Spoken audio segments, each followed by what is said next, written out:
నమస్తే, welcome to Telugu stories for life. ఒక ఎలుక తన కూతురికి పెళ్లి చేయాలనుకుంది. ప్రపంచంలోనే అందరికంటే శక్తివంతుడైన వరుణ్ణి వెతికి పెళ్లి చేయాలనుకుంది. మరి అందరినీ వాకప్ చేసింది. ఈ ప్రపంచంలో అందరికంటే శక్తివంతుడైన వాడు ఎవరు? చాలామంది సమాధానం ఇచ్చారు, సూర్యుడు ప్రపంచంలో అందరికంటే శక్తివంతుడైన వాడు. వెంటనే ఆ ఎలుక సూర్యుడి దగ్గరికి పరిగెత్తింది. సూర్యుని అడిగింది, ఓ సూర్యుడా, ఈ ప్రపంచంలో నువ్వే అందరికంటే శక్తివంతుడైన వాడు, కనుక దయచేసి నా కూతుర్ని పెళ్లి చేసుకో అడిగింది. సూర్యుడు సమాధానం ఇచ్చాడు, నువ్వు చెప్పింది నిజమే, నేను అందరికంటే ఎక్కువ శక్తివంతుడైన వాడినే, కానీ ఆ ఎదురుగా ఉన్నటువంటి మేఘం నా శక్తిని హరింపజేస్తుంది. నేను ఎంత ప్రచండంగా ప్రకాశించినా కూడా ఆ మేఘం ఒక్కసారి నన్ను కమ్ముకుందంటే నా శక్తి బయటికి రాకుండా పోతుంది. నేను ఆ మేఘాన్ని మాత్రం ఏం చేయలేకుండా పోతున్నాను. కాబట్టి నా అభిప్రాయం ప్రకారం నాకంటే శక్తివంతుడైన వాడు ఆ మేఘం మాత్రమే. కాబట్టి నువ్వు దయచేసి మేఘం దగ్గరికి వెళ్ళి అడుగు అని సమాధానం ఇచ్చాడు సూర్యుడు. ఎలుక అవునవును నిజమే కదా అనుకొని మేఘం దగ్గరికి వెళ్ళింది.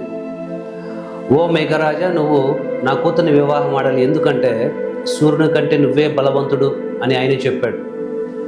నేను నా కూతురికి అత్యంత శక్తివంతునిచ్చి పెళ్లి చేయాలనుకుంటున్నాను, దయచేసి నా కూతుర్ని పెళ్లి చేసుకుని మేఘాన్ని అడిగింది.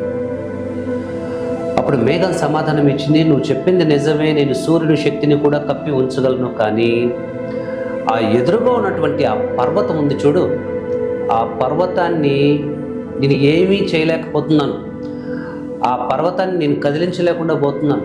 ఆ పర్వతం దాన్ని గుద్దుకున్నప్పుడు నేను చెదిరిపోతూ ఉన్నాను.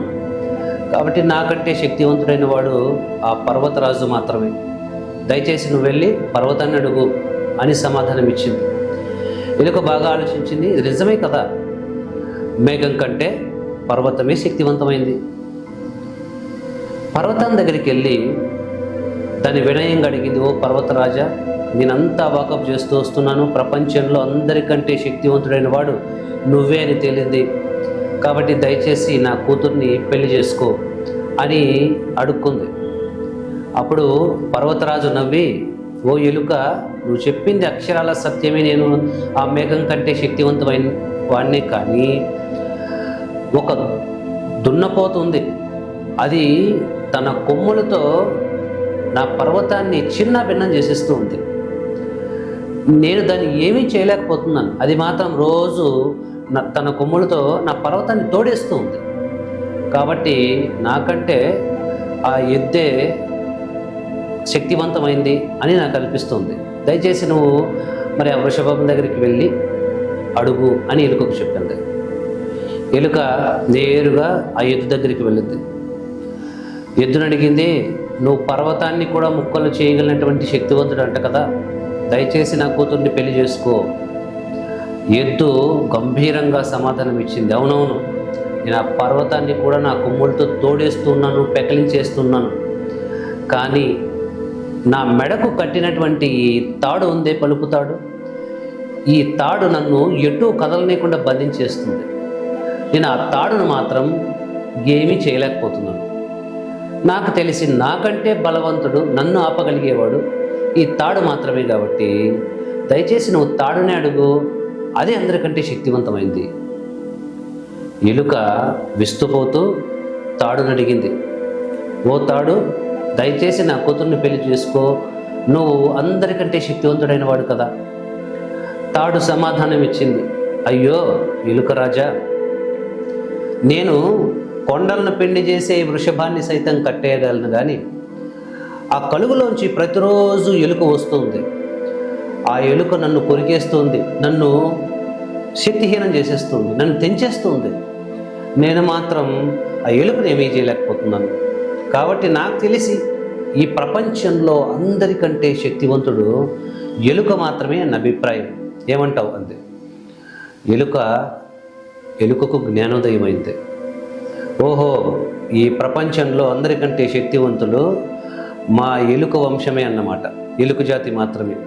కాబట్టి నా కూతురికి వాణ్ణి వీణ్ణి ఎందుకు, అందరికంటే శక్తివంతుడైనటువంటి ఎలుకనే వెతికి పెళ్లి చేస్తాను అని బాగా వెతికి ఎలుక జాతిలోనే గొప్ప శ్రేష్టమైనటువంటి ఎలుకను తీసుకొచ్చి తన కూతురికి పెళ్లి చేసి సంతోషంగా కాపురానికి పంపించింది. ఈ కథలో మనం ఒక విషయం తెలుసుకోవాల్సి ఉంటుంది. ప్రపంచంలో ప్రతి ఒక్కరూ కూడా ఈ విషయం తెలియక మాత్రమే వైఫల్యాలను పొందుతున్నారు, దారుణమైనటువంటి జీవితాన్ని గడుపుతున్నారు. బాగా సక్సెస్ అయిన వాళ్ళని చూసి, బాగా గొప్పవాడుగా మారిన వాళ్ళని చూసి నిరంతరము కుమిలిపోతూ ఉంటారు. నేను ఎందుకు గెలవలేకపోతున్నాను, నేను ఎందుకు సాధించలేకపోతున్నాను, నేను ఎందుకు ఇలాగే ఉన్నాను, ఎందుకు ఎప్పుడు నాకే ఇలాగ జరుగుతూ ఉంటుంది. మనిషికి ఒక నీచమైనటువంటి గుణం ఉంది. నిరంతరం తన గురించి కాకుండా ప్రపంచంలో తక్కిన వారందరి గురించి ఆలోచిస్తూనే ఉంటాడు. తన యొక్క బలం గురించి కాకుండా ఎదుటివాడి బలం గురించి నిరంతరం ఆలోచిస్తూనే ఉంటాడు. ఈ ప్రపంచాన్ని అనలైజ్ చేస్తూనే ఉంటాడు, బాహ్య ప్రపంచాన్ని చూస్తూనే ఉంటాడు. ఒక్క క్షణం కూడా, ఒక్కరోజు కూడా తన ఆత్మపరిశీలన చేసుకుని తన బలమేంటో, తన లోపల ఉన్నటువంటి శక్తి ఏంటో తెలుసుకోలేకపోతాడు. మీరు బాగా గమనించండి, ఒక చీమ దానికంటే 52 రెట్లు బరువు ఉన్నటువంటి వస్తువుని మోయగలదు. నువ్వు ఒక బెల్లం మొక్కను ఎంత మూల దాచినా కూడా క్షణాల్లో అది పసిగట్టగలదు. భగవంతుడు దానికి ఆ గిఫ్ట్ ఇచ్చాడు, దానికి ఆ గొప్ప శక్తిని ఇచ్చాడు. ఒక గ్రద్ద 10 కిలోమీటర్ల ఆకాశంలో ఉన్నా కూడా కింద ఉన్నటువంటి ఎలుకను కూడా చూడగలదు. దానికి అంత గొప్ప సూపర్విజన్ ఇచ్చాడు. ఒక పులి పంజా ఎంత బలమైందంటే ఎంతటి జంతువునైనా పడేయగలదు. ఒకసారి మనం బాగా గమనిస్తే కనుక ప్రతి జంతువు, ప్రకృతిలో ప్రతి జంతువుకు, ప్రతి వస్తువుకు కూడా భగవంతుడు ఒక స్పెషల్ గిఫ్ట్ ఇచ్చి ఉన్నాడు, ఒక గొప్ప శక్తి ఇచ్చున్నాడు.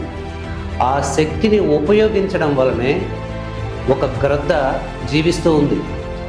తనకిచ్చినటువంటి గొప్ప శక్తిని ఉపయోగించడం వలనే చీమ అంత గొప్పగా శ్రమిస్తూ ఉంది. తన కూరల్లో ఇచ్చినటువంటి శక్తిని ఉపయోగించడం వలనే పాము ప్రపంచ సమతౌల్యాన్ని కాపాడగలుగుతుంది. ఒకవేళ కనుక పులి తనకున్నటువంటి పంజా పవర్ని ఉపయోగించకపోతే వీధి కుక్కలు కూడా పులిని చంపేస్తాయి.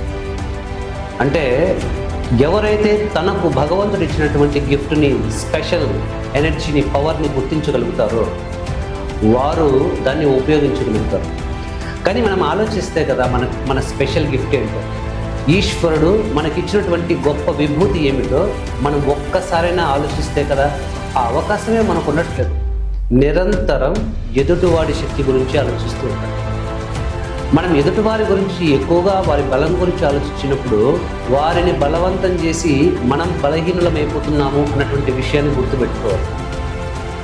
చూడండి, ఎక్కువగా ఇతరుల బలం గురించి ఆలోచిస్తూ ఉంటే వాడు బాగా ఎదిగిపోయినప్పుడు విపరీతమైనటువంటి దుఃఖం, అసూయ కలుగుతుంది. అది మన శక్తిని నిర్వీర్యం చేస్తుంది. ప్రపంచంలో అందరూ కూడా సామాన్యంగానే ఉంటారు, చాలా దిగువ స్థాయి జీవితాన్ని కూడా జీవిస్తూ ఉంటారు. కారణం ఏంటంటే వాళ్ళు తమ గిఫ్ట్ ఏంటో, ఈశ్వరుడు తమకు ఇచ్చినటువంటి ఆ గొప్ప శక్తి ఏమిటో, తనకు ఏది బహుమతిగా లభించిందో, తన జీవితాన్ని ప్రకాశింపజేసేది ఏది లభించిందో దాన్ని తెలుసుకోలేకపోతాం. ఎప్పుడైతే నీలో ఉన్నటువంటి స్పెషల్ గిఫ్ట్ని నువ్వు రియలైజ్ అయినప్పుడు అదే నేను ఈ ప్రపంచానికి పరిచయం చేస్తుంది. భగవద్గీతలో దీనే తేజస్సు అంటారు. అంటే ఏ శక్తి చేత నువ్వు వెలుగుతావో, ప్రపంచాన్ని వెలిగిస్తావో, ఏ శక్తి నిన్ను ప్రపంచానికి చూపిస్తుందో, పరిచయం చేస్తుందో, ఆ యొక్క బహుమానం, ఆ పరమ దివ్య శక్తి నీలో ఖచ్చితంగా ఉంది. చీమలకు, దోమలకే గొప్ప శక్తి ఉన్నప్పుడు ప్రపంచంలోనే శక్తివంతుడైనటువంటి మానవుడికి అత్యున్నత స్థాయి బహుమానమే ఉంటుంది. దయచేసి ఎదుటివారి బలహీనతల గురించి ఆలోచించడం మానేసి నీ బలమేంటో, ఏది నిన్ను ఈ ప్రపంచానికి పరిచయం చేస్తుందో ఆ శక్తిని నువ్వు కనుక్కోవాల్సి ఉంటుంది. అంతర్మథనం చేసుకోండి, ఆత్మపరిశీలన చేసుకోండి. ఈ శక్తి మాత్రమే నిన్ను కాపాడగలుగుతుంది. ఈ శక్తి మాత్రమే నిన్ను గొప్పవాణ్ణి చేస్తుంది. ఈ శక్తిని గుర్తించలేని వాళ్ళంతా కూడా ప్రపంచానికి బానిసలుగా ఊడిగం చేస్తూనే ఉంటారు. నువ్వు గెలవాలంటే నువ్వు జీవించాలంటే, నువ్వు చరిత్రలో నిలవాలంటే ఈశ్వరుడు నీకు ఇచ్చినటువంటి ఆ ప్రత్యేక బహుమతి ఏంటో నువ్వు తెలుసుకోవాల్సి ఉంటుంది. నమస్తే.